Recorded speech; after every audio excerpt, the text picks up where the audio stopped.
This is cost effective. Cost effective. Cost effective.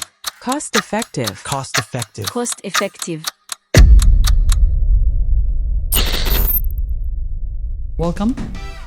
Thank you. Welcome, Fred. Thank you. Welcome, Monday. How was your week? Good. How was yours? It's terrible. Terrible. Why? I was told something by my former employer, Mr. Tim. I don't know if he'll watch this. It's called the headless chicken syndrome. Okay. Yeah. So when you cut the chicken's Just head, running around. Yeah. Okay. I've been up and down this whole week on my sites. Yeah. The journey of providing value to clients is, it's tough. Sometimes it feels thankless. Yeah. It's Yeah, tough, yeah. but we must provide value. Must continue. Okay. It's also been tough for me. I went to Sagana for a site visit, and then my nanny started fighting in the house. But let's leave that. I know. Mine was more dramatic than... No. I didn't see that coming. I know. So I guess it's been one of those weeks. So yeah. So I think today we can start on the topic, which was how safe are our buildings. And it's not because of the fight. Not because of the fight, although first of all, that's lack of safety for my children. But Okay. yeah, so anything to say as we're starting?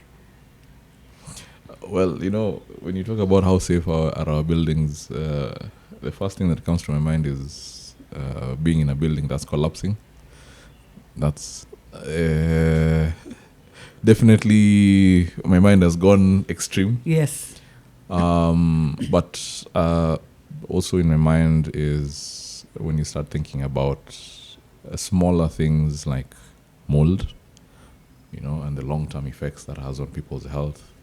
When you talk about things like lack of sunlight, lack of air, And circulation, what effect it has. yeah, Yes. Yeah. in the long run, that's what comes to my mind. But I think,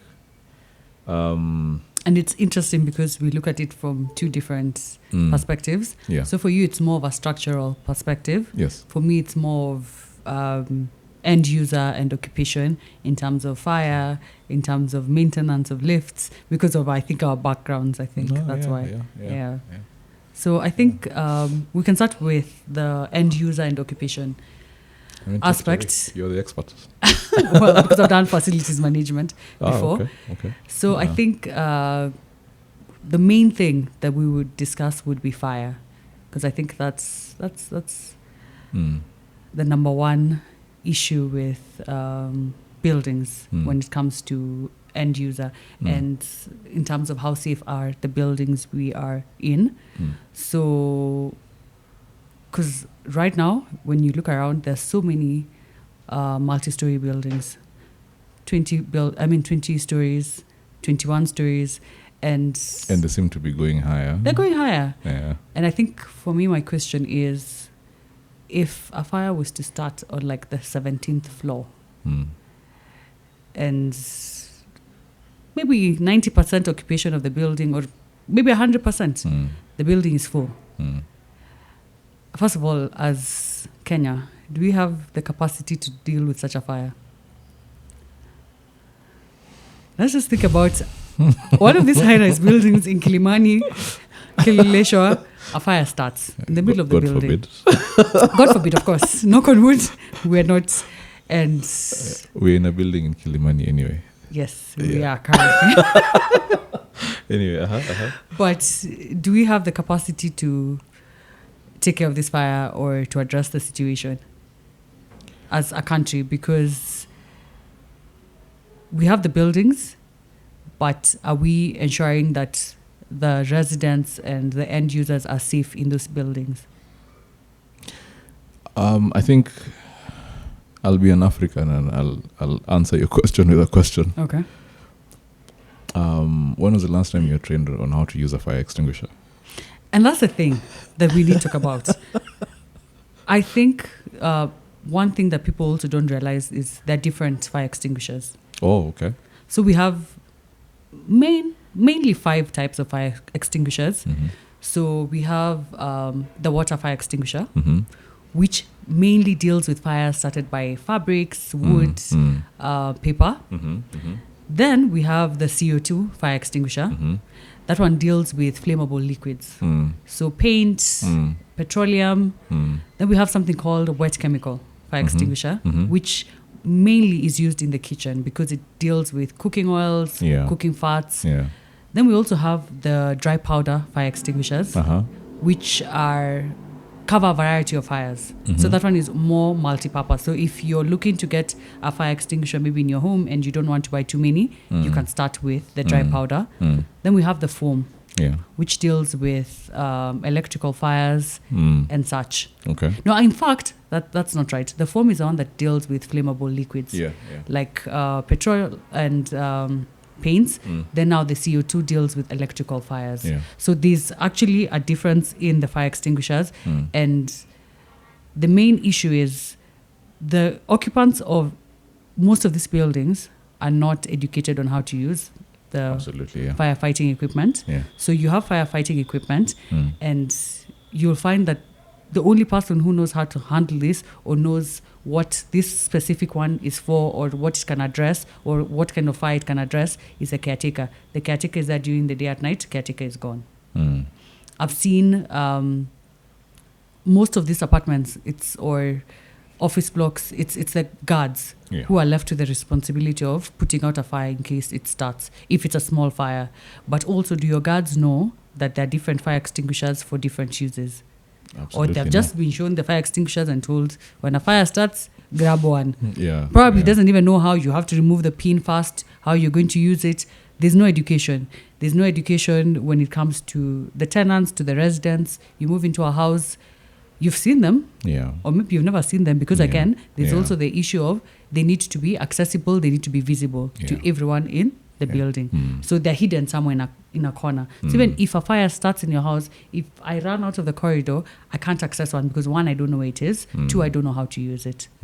Then there's also the other issue of they're there, but they're not serviced. They're supposed to be annually serviced. They're supposed to be checked monthly, at least by the facilities manager or by the caretaker. You find no one has checked them. Maybe children came and monthly they have to be checked monthly, just to check and make sure the pressure gauge, the pin is intact. They're still full because maybe a child. Because I remember when we were in high school, unfortunately, when it was a very funny tradition. Which also was many years ago. Yes, very many years ago. It was a very bad tradition. Sorry, go ahead. No problem. But when the Form 1s would come, we would actually take the fire extinguishers and extinguish them as a form of welcoming them. We'd put them in the bins and then extinguish them. And so you see, the people who are running the school believe the fire extinguishers are full. Let me just say, and they're functional. We don't condone any form of bullying. I'm not saying on this channel. Did it. And the views expressed on this channel are purely individual. Oh, fine. No, it doesn't. Okay. Anyway, go ahead. But so there was that issue. So it's a boarding school, and the school at that point in time would have roughly around 1,000 students. And you can imagine us playing with the fire extinguishers when maybe in the dorms, the matron doesn't know about this. No one knows about this, and we are using them. And then we'll put them back. So you've put back maybe half a tank, or maybe we've emptied it. So if no one keeps checking, you'll believe that it's full, it's still functional, and then when it's time to use it, it's empty. So there's that issue of having monthly checks, and then there's also the issue of annual servicing of fire extinguishers. And also fire extinguishers expire. So if it's expired, there's a way to also get rid of it. You don't just throw it in your trash because of, again, the pressure of the canister. The canister. You can't just toss it anywhere. So you also have to get rid of it properly. So yes, when it comes to fire, there's one, as you've said, education. So lack of education. So you find there's a fire, there's equipment, but there's no one trained on how to use the equipment. Absolutely, yeah. Or the equipment is not being serviced, or it's not being checked, and the equipment is either faulty or it's not functional. Then there's also the other aspect of fire exits in a building. We move into a building, Yeah. you don't ensure that you know where the fire exits are in case of a fire. The only place you know is the lift, and that's it. Yeah. Especially the people who live in, again, multi-story buildings, Yeah. because maybe on the 14th floor, 15th floor, so you're always using the lift. Yeah. And of course, there's a backup generator, so there's no point in time where the lift is not functional. But you know, one thing is you cannot use a lift when there's a fire in a building, but you don't know where the fire exits are. Maybe for our listeners and viewers, why should we not use a lift in a fire? Why you shouldn't use the lift in a fire? Okay, apart from obviously getting cooked inside there. No, I think that's the main thing, because you Yeah. know, again, these things are running on electricity Yes. or the generator. If Yeah. any of these things stop, Yeah. you're stuck inside there. Yeah. Or if the electricity cuts off or the power cuts off, you're stuck inside the lift. Yeah, and it's not as easy as the movies make it that Yes, you just kick yes. the roof out, you know. You can't. I Yeah. don't even think most of the ones that we have here, you can just kick yourself out. You can't. So there's that possibility that you will get stuck inside the lift Yeah. and actually end up getting burnt alive in the lift that you are escaping. Maybe you are almost out, but now you're stuck in a lift. Yeah. So you're still stuck in the building. Yeah. So there's that issue of, again, as we've said, fire exits. And I think this came up a lot, especially in schools, where there were fire exits, but there were locked fire exits. So it's a fire exit, but it's locked. And the question was, why is it locked? And I remember the schools were trying to claim for safety of the students. We don't want anyone into the dorms or out of the dorms at night. Yeah. But what if there's a fire? That's true. And the children are stuck inside. So even in the apartments that we stay in, are your fire exits locked? Are they open? That's a very Yeah. that's a very interesting perspective, Yeah. because actually I dare say 5 out of 10 buildings Yeah. that I've been to, the demarcated fire exits were actually under lock and key. Yes. And the biggest reason for that is, they say, is security. Security. Which yeah. So it's like a trade-off. You Yes. know, fire security for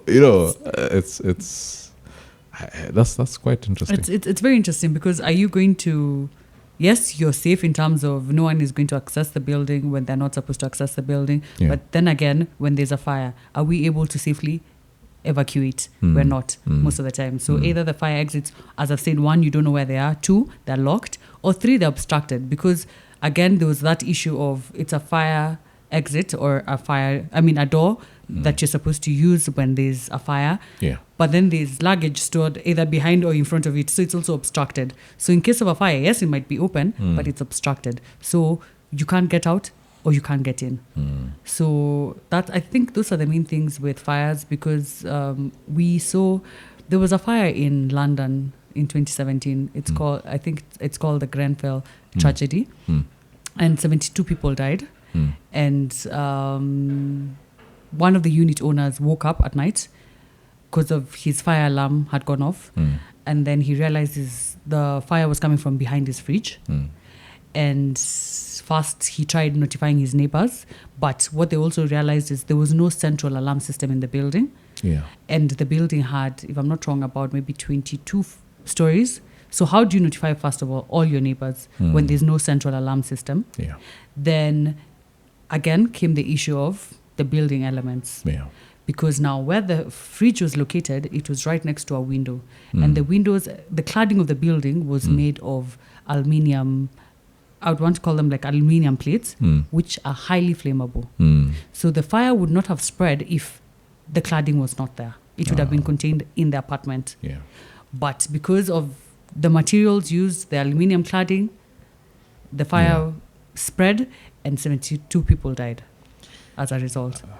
Yeah, that's unfortunate. It is. Yeah. So now there was the issue of course, called for help, and then the emergency services were saying that most of the apartments are fireproof, so it will not spread to other apartments. So if it's not affecting your apartment, don't leave your apartment, stay in the apartment. But that's how people died.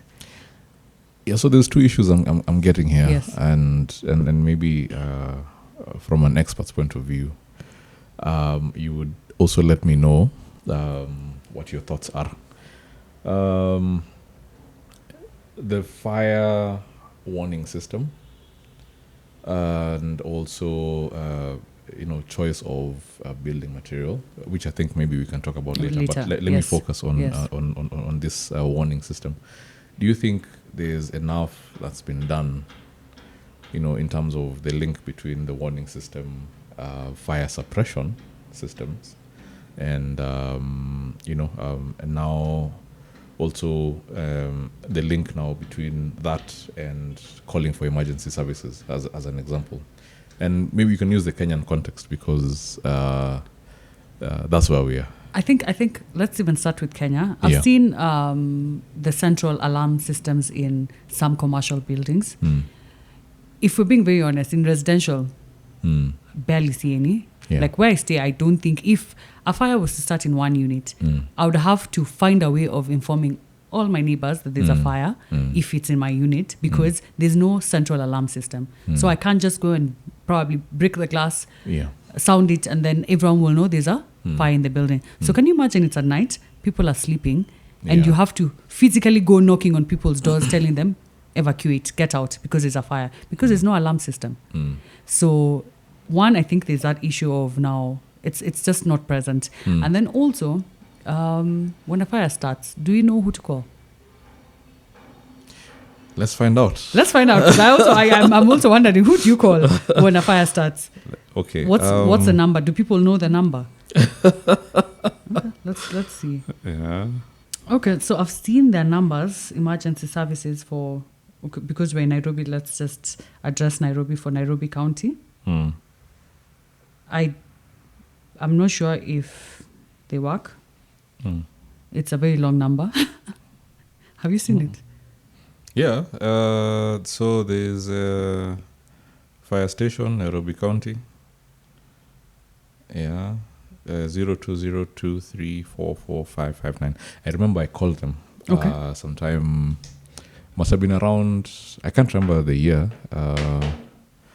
But the time we were working late at our office at the greenhouse, and then I was with my good friend Kizito. So we stepped out to get some fresh air at the balcony. Then we noticed there was a fire in one of the buildings across that housed a famous kayak. Okay. Yeah. Yes, So I remember that you remember that story? Yes. So I think Kizito and I were among the first guys to call fire response. Okay. Yeah. And by the time they got there, there was quite a number of cars that were already burnt. But the interesting thing is they were responsive. They were responsive. So yeah, they called like, hey, what's up? Yeah, there's a fire. Nice. Oh, okay. Oh, yeah. Where? State your location. Yeah, we told them the location and said we're on the way. I think being responsive is one thing. Yeah. But are they also coming prepared? It's also another thing, because we've seen also they come, water runs out. Because their capacity and what they've come with is not enough to tackle the situation that's on the ground. Kenyan so they come problems. and they're like, oh, okay, we didn't have enough water for this situation, but this is what we have, So which is crazy, because now it introduces another aspect of disaster preparedness. Yes. Disaster infrastructure, because you see there should be things like what they call it, the hydrants that they can plug into. They can plug into. But have you seen hydrants around? Is that a thing in Kenya? I don't know. I'm genuinely asking. Maybe we can ask our producer. You've seen some in town? Oh, really? I've never seen them work. But, okay. But in residential areas? No. Okay. Yeah. So which, again, as I'm saying, again, these areas that have Yeah. every single property Yeah. back to back Yeah. is a building, 22 floors. The next building, Yeah. 17 floors. And they're almost, I would call them almost semi-detached. Yeah. Yeah. So if a fire starts in one of these buildings, it can easily spread to the other. Think about the numbers in these apartments or in these buildings. Yeah. And if we come and we don't have enough water, there are no hydrants in this area. There are no hydrants in this estate. Mm. Can you imagine how many people would die? God forbid. Yeah, I mean, even loss of property, Yes. it will be a very bad day for insurance. For insurance. And I think that's where urban planning comes in. Yeah. So it's not just about drainage or sewer systems, or it's also in terms of these buildings we're bringing up. Yeah. Are we prepared for them? Do we have the capacity to tackle any situation that comes out of these buildings that we have? If a fire starts, we don't have fire hydrants in these areas that we're putting up these buildings. Yeah. So what happens?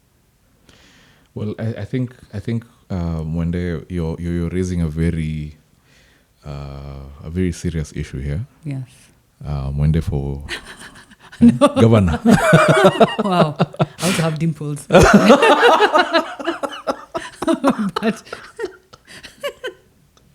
Lazima work. Anyway. I think I'm good to go. Just on that basis. Yeah. Anyway. But I hope Sachs watches this. Yeah, alma mater. But he was in Lenana. Baby. Oh, really? Yeah. Anyway, please. Another story for another day. Yes.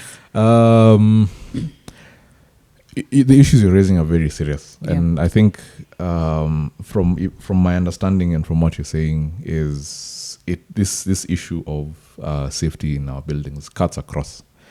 And if you're to look at it, from top down, we were talking about national government empowering county governments, with enough fire engines, for them to be able to react adequately, with enough training, and also enough personnel for them to be able to react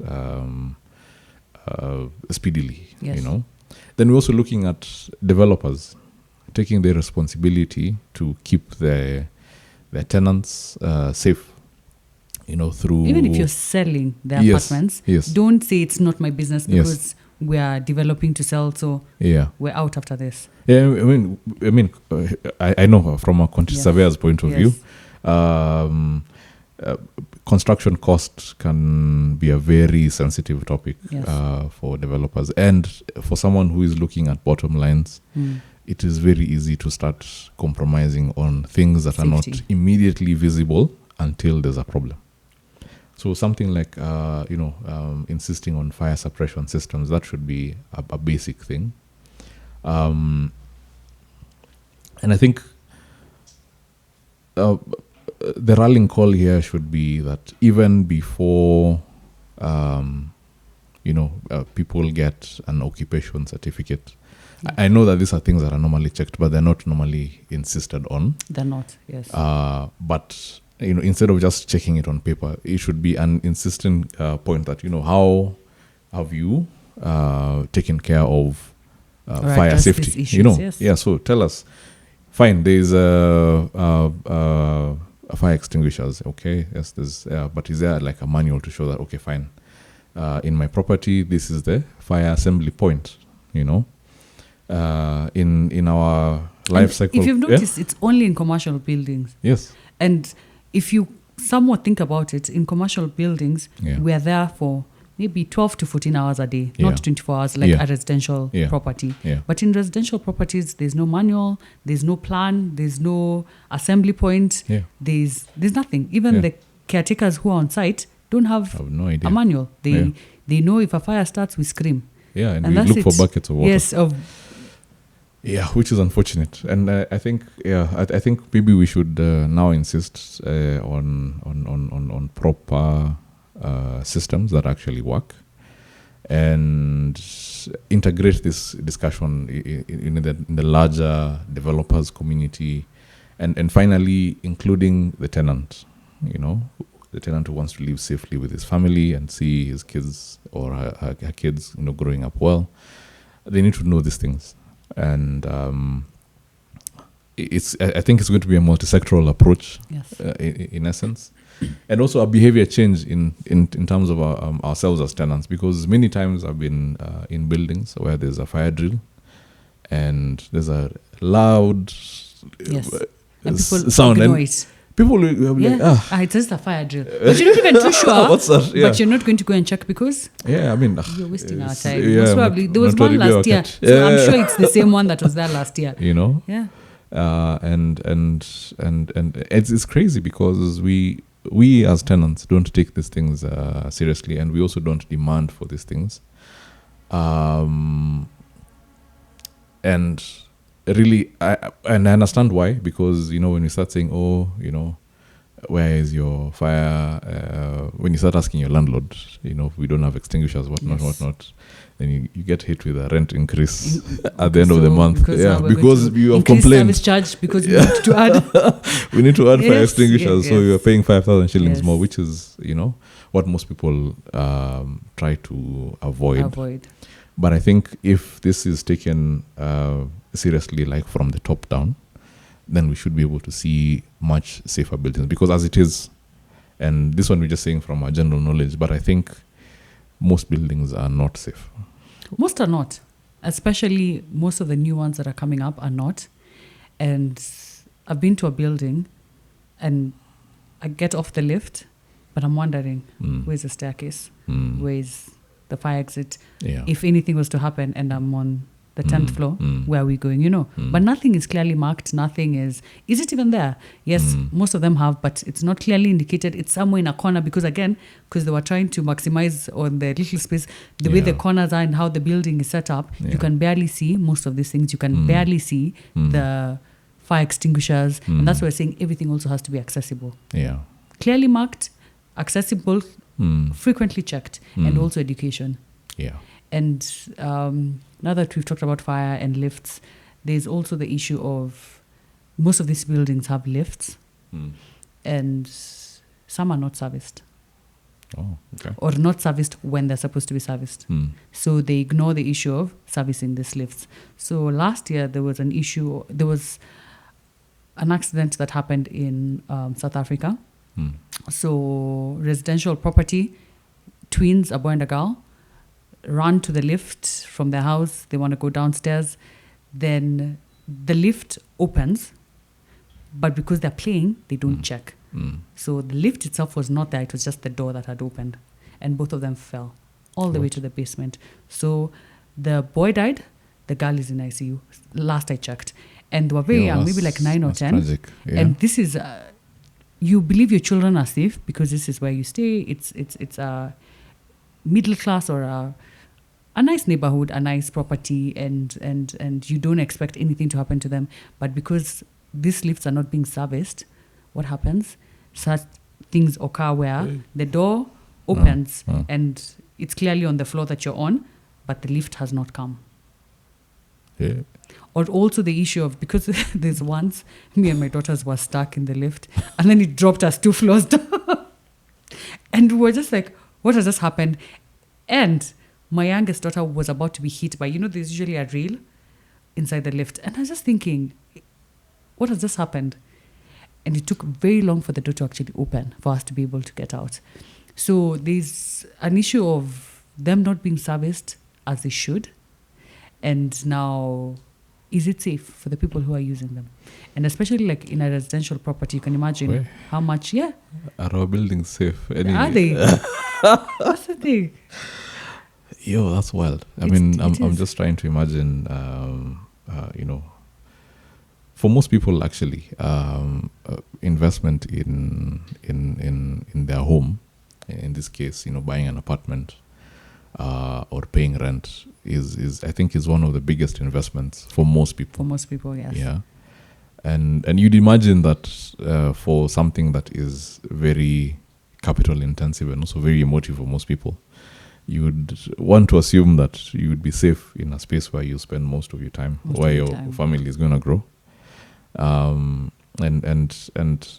just to think that not enough is being done to keep us safe from fire, then there's also now another thing that, lifts that's what you're saying. Yes. that's and I think crazy. also Yeah. we also don't, again, education of our end users and the tenants or the homeowners. Yeah. So in case you're stuck in the lift, do most people know what to do? Okay, I'll sound the alarm. Maybe I know, maybe my nanny doesn't know, and my nanny is with the children. I've also not informed her that if you're stuck in the lift, you need to do this. So she'll just stand there with the children and hope for the best in case something has gone wrong. That's She it. doesn't know that I need to sound an alarm. She doesn't know where the alarm is.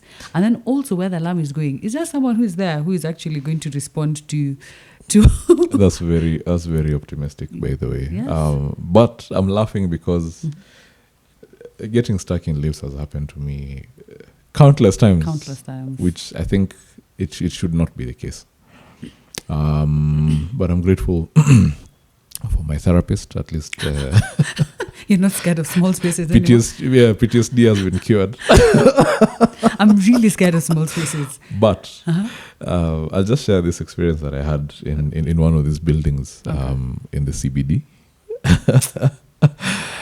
So I'd gone to drop my documents in this building, and the office was on the 14th floor. So of course I was like, climbing all those steps. It's the afternoon. Yeah. I've not had lunch. Yeah. So I'm like, there's no energy for this. Let me check into the lift. So yeah, punch the floor, and immediately the lift comes. We were like 15 guys inside. It was a big lift, but 15 Which is guys. also another issue. Yeah. That people don't follow the rules. Yeah. There's a maximum capacity for the lift, and it clearly indicates 8 people. But people are like, this space, move. Human move. behavior. We must enter. Human behavior. Very strange. Yeah, so we're inside there. We're going up. I think we made it to the 8th or 9th floor, and then that thing happened. And then it drops you. Terror. So it drops fast a bit, then it drops some more. And I'm like, oh no, now we are finished, because we are many. It's Yes. stuffy. I remember there was a couple of GSU guys there with their guns. So now, okay, it's not gender bias or anything, but there were a bunch of women inside there, and they started crying. Which is expected. They started crying, like, Then I just remember one of those GSU guys just hit the gun. Mnalia nini? Kukufa ni mara moja. Wow. So just deal with it. So just hearing quiet sobs. Internalize. Because you've been told. So we don't dare cry loudly. accepted our fate, like, kukufa ni mara moja. So Yes. like We wait for it. we wait for it to drop and we die. But thankfully, Clearly you're here, so it we know. So yeah, thankfully it dropped to, I think, 5th floor, and the relief on people's faces when we were rushing outside that small door Yeah. was crazy. So we took the stairs the rest of the way, up and down. Yeah. But yes, lifts are very useful, but I think safety, we should insist more on safety as well. When it comes to the lifts. Yeah. But I don't know if there's any regulations on that aside from just the normal maintenance It's cycles. just the normal maintenance, but there's no strict regulation on you must educate your users, you must, it's just the basic, the bare minimum, which at times is not also very helpful. Yeah. Helpful because we've also said, Yeah. does your nanny know, or whoever it is you're living in the house during the day with your children, that Yeah. in case of a fire, she should also not enter the lift with Yeah. the children, Yeah, or yeah. So Yeah. certain things might look obvious to you, but they're not obvious to everyone. Although I know that from lift manufacturers, a lot has been done these days to prevent mishaps. If I'll betray my age again. If you'd been to Kenyatta National Hospital, Okay. back in the day, you'd know that those lifts were Wow, terror. terror.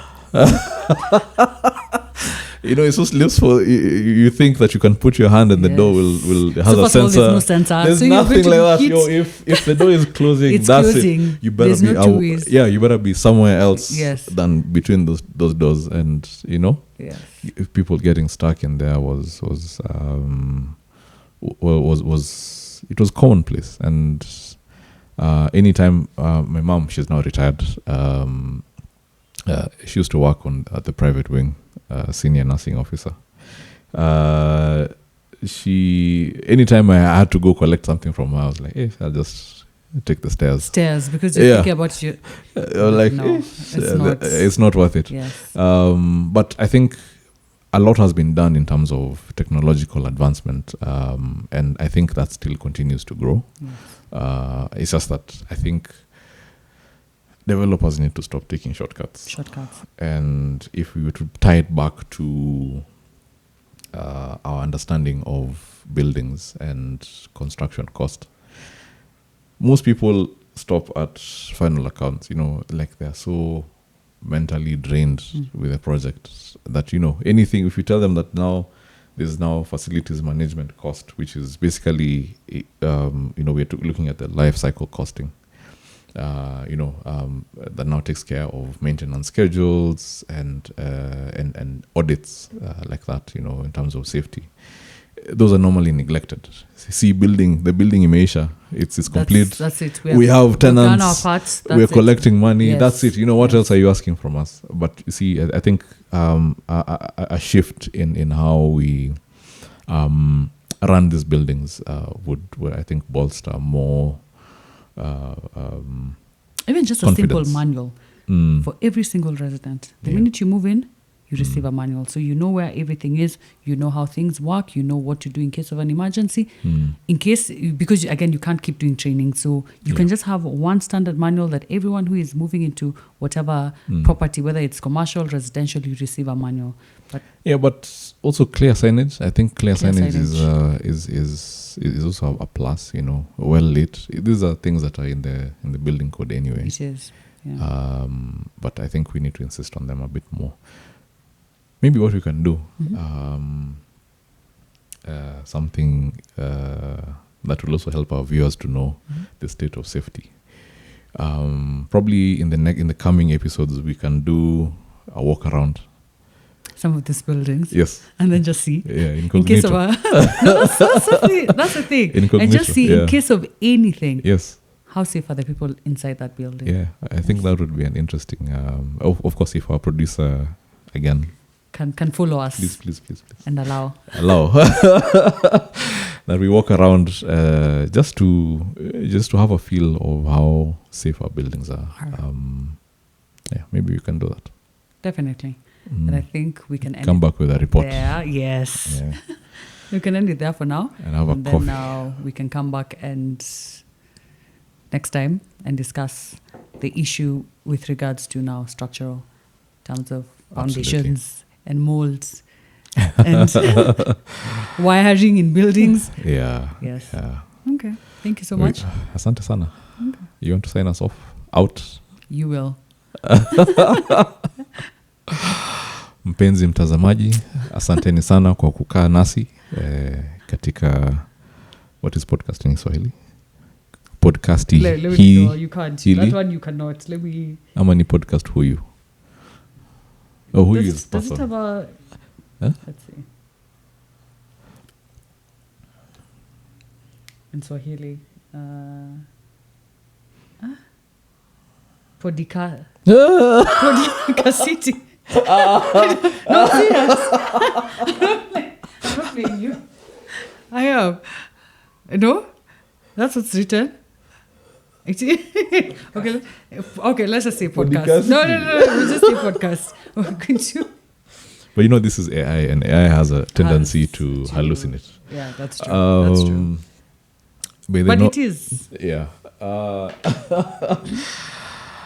Mpenzi mtazamaji, asanteni sana kwa kujiunga nasi katika podcasti hili la Cost Effective. Tumeshukuru. Tuonana awamu ijayo ambapo tutakuwa tukiongelea maneno ya safety. Oh my God. Usalama wa building zetu. Thank you. See you next time.